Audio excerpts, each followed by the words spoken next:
Well, hello everyone. Welcome to today's Bandera Hill Homestead and Prepper Guild October meeting of 2020. I hope everyone's doing pretty well for this month. It is rather starting to get a little bit chilly outside. I know today we had a nice little drizzle with wind and chills. Cold. Good day to come in and have a bit of cup of cocoa. Well, let's go over today's meeting agenda. Now, we're going to be going over the usual, like I always do in every month for our first comers or first time watching our videos. We're going to go over our who are we, the difference between a homesteader and a prepper, the similarities between homesteader and a prepper, and something that not a lot of people do, communications with ham radios. Now, who is a homesteader and preppers guild? Hmm, excuse me. We are a subdivision of the Resource Guild of Requiem. We provide a community with resources that include knowledge of homesteading and prepper basics. We encourage our community to help to be self-sustaining and self-reliant and sustainable practice, along with understanding that a community of individuals that are knowledgeable and resources. We are stewards to the land we live on. Now, true or false? Homestead and preppers have many of the same skills and set goals. The answer is true. Many skills that are needed on a homestead are also utilized by the prepper community and vice versa. Both groups are built on being independent and self reliant. That doesn't mean that you just shut the rest of the world out. You do interact with everyone that you meet. Now, today we're going to be talking about communications, ham radios. Now, some of you may know what these are, some of you may not. We're going to be going over them today. Now, most people, when you get a ham radio, you can yes, you can just go out and buy one and just try and start using it. But let me warn you, these little things, you do need a license to operate them. Yes, oh, some people say, I don't care, I'll just operate it without having license. Oh, be careful with that one. They're pretty fast with finding people who don't have licenses. Now, each license will cost $15. It's not a bad deal. Each one does have its own 35 questions, pool of questions that you have to answer, and you need to get a 75% or better. Now, there are three different types of licenses. Now, the first one, pretty easy. Most people only go up to this one. It's called a technical technician's license, or known as Element 2. It will get most of the local frequencies. The next one is the general license, or element 3. Now, these will get you to the higher frequencies, but there will still be some restrictions that some frequencies you cannot go to. But it will allow you to speak with people globally. Now, you can be over here in the United States and be able to talk to someone in Cuba, England, Germany, or France. If you have family on different sides of the world, this is an easy way to talk to with them. Next is extra. Now these are people who really really want to be able to talk to anyone not without any restrictions. But this one is not easy to get. These get you all frequencies. Now, when you do pass the technician's license, oh, excuse me, you will be either given a call sign or you can create your own call sign. Now, when I mean by call sign, this is the ID that you get when you talk on the radio. Your call sign can be just a string of numbers. Or I've even heard people who have a call sign called Old Dude 69. Or what was one that was really particular unusual was, what was it? Ham Radio Old School Old Sailor. People make up some wacky ones. But hey, it's the way they want to do, and it's the way they want to be. So you never know what you're going to be able to hear. Now, what type of ham radio do I want to get? Now, if you just go for the first two or the first one, you can simply just get a handheld high frequency ultra radio. Now, that's this top right corner picture. It's just a simple ham radio. It can be held on be kept on a battery and charged. These can range from the cheapest that I've seen is $30 to the most that I've seen is 120. Now these can basically get most of the local frequencies. You can talk on them and everything. They don't have much of a range, but you can amplify their range with an aftermarket whip antenna. Most of these will fit on any type of radio, but you want to make sure when you do get them that they are compatible with your radio. Now with these, they're good for emergencies, talking on the radio and everything. Now, with this type of radio, you're going to put it on top of your car during when you want to use it. If you're not at home, you're just going to unscrew the antenna and put the adapter on that most of these will come with, and put it on, and just basically you're going to put it on top. Most of these do come with I guess you could say a suction cup. You just put on top of your car, and it's going to be able to contact other frequencies around you. Now, I've seen some of these mobile state or stationary radios. These aren't cheap, but they're good to have in a pinch. Now, the cheapest one is $80. The most expensive one I've seen is $400. Now, these again, you're going to need a whip antenna for the mobile, or if you're going to have a stationary one at home, you are going to need to put in an antenna, minimal of 25 feet in the air, or at the very least, going past the tree line that you have around your house. If you have anything obstructing an antenna, you are not going to get much of a signal in or out. Now, if you have the mobile one, I've seen people instead of having a radio in their a regular car radio, they have patched in these mobile ham radios into their car. It's actually quite neat to see someone do this, and they talk on the radio while they're driving around. Now, I don't advise doing that because you're not going to pay attention to the road, but it's quite cool to see that.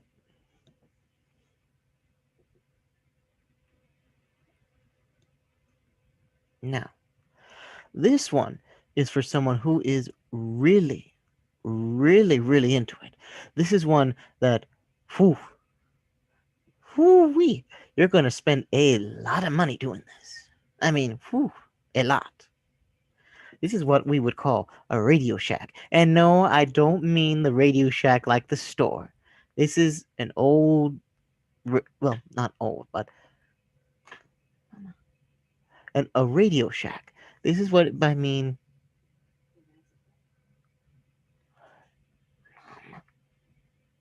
A Radio Shack. Now, when I say Radio Shack, this is literally when you see on the, if you're like me, I like watching old black and white films or old films. This is where you see someone that's sitting by the old Morse code machines, or where they would read the machines and they're listening with a big giant headphones, talking in the with the little speakers or with the old fashioned mics, and then you see these machines, these or the big toggles that they're listening to. This is basically it. Some people do this, but these machines, it ain't going to be quiet. So most of the time, people will make this a single room.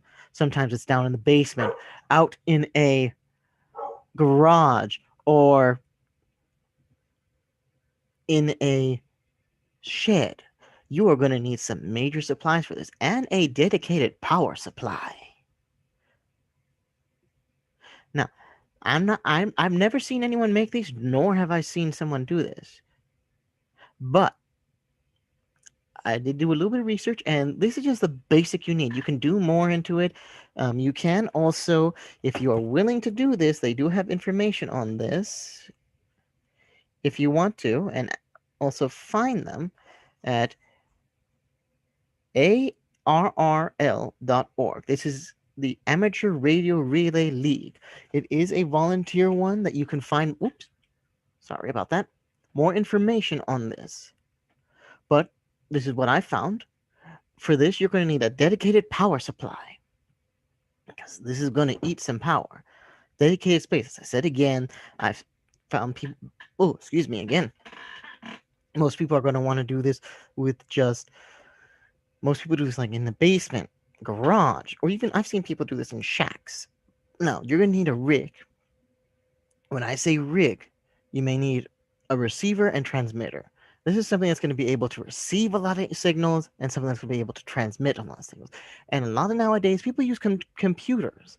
This is going to be able to help you control the recording of things coming in, messages coming out, and digital communications. Because sometimes people don't always just use radios; they do use their computers, microphones, and headsets. As I said, you're going to see people with big headsets talking in, trying to just tune into a single frequency. Because you're going to, well, as I'm going to go on, you're going to see some people do help with these microphones used for mainly communications.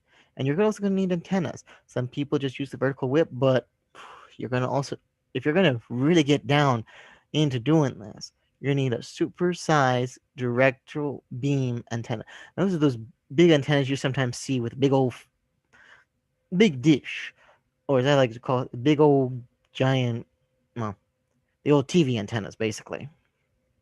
Now, I've done all this.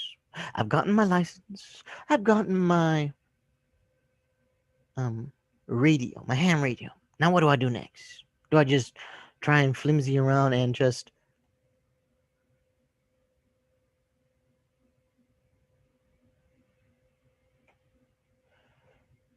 do I just not join or just try and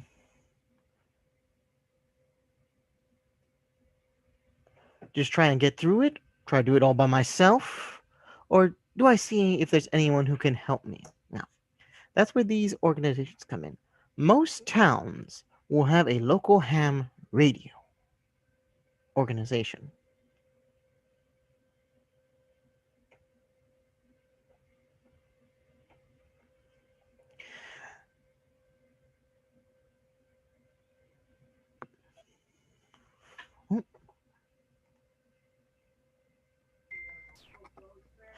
Now, what these people are with the local ham radios, these are people who will be teaching people who come in, or people who will, well, there are a lot of teachers or people who have operated ham radios over the years, which is very nice if you're looking to learn or do anything of the sort.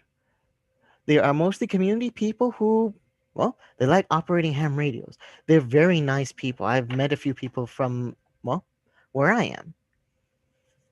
Now, the next one is the Amateur Radio Emergency Services. Now, a this is where actually when you get the third type of license where you can help with this. This is the nation's largest ham radio emergency communication organization. Now, this is run by volunteers only. They work with the government, department, and rescue and aid organizations during disasters. The next one that you can also help with is the Radio Amateur Civil Emergency Services. Oof, try saying that 5 times. Oh, that's a mouthful. This is the government equivalent of ARES, or the Amateur Radio Emergency Services. They function similar to FEMA. Excuse me, though it's a little dry. Why is my... There we go. Now, the difference between ARES and... If I can get my computer to work right. Races. ARES is run by the Amateur Radio Relay League, or ARRL. It's entirely civilian entity and it functions between, during, or after disasters, while races is run by the government. But it is a volunteer-based organization, but it's only active right after a disaster. Now, I have a little story to tell. Well, a friend of mine who's, if I can get the thing to work, well, has a little story to tell that happened in their town. She'll be Actually, a lot of people here may remember it because it happened earlier this year.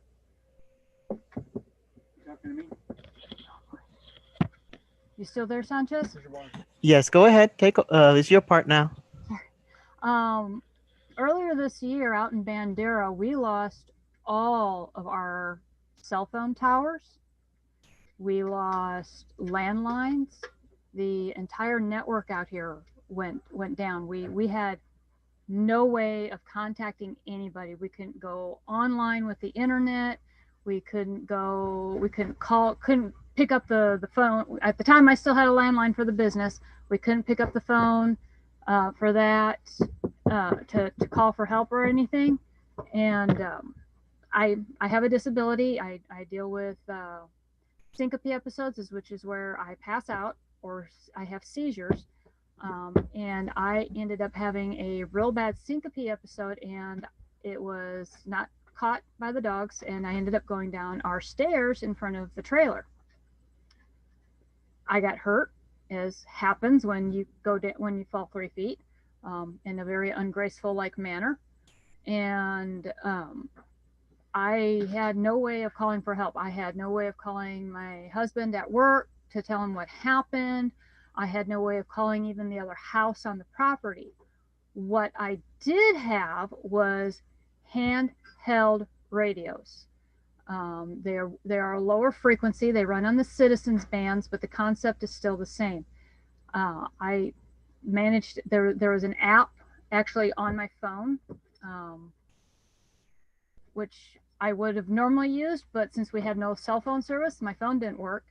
So I ended up being able to get a hold of our one of our walkie talkies that we keep by the door, and I was able to call for help. I just put a call out there. I need help. I need somebody who's local to call me an ambulance.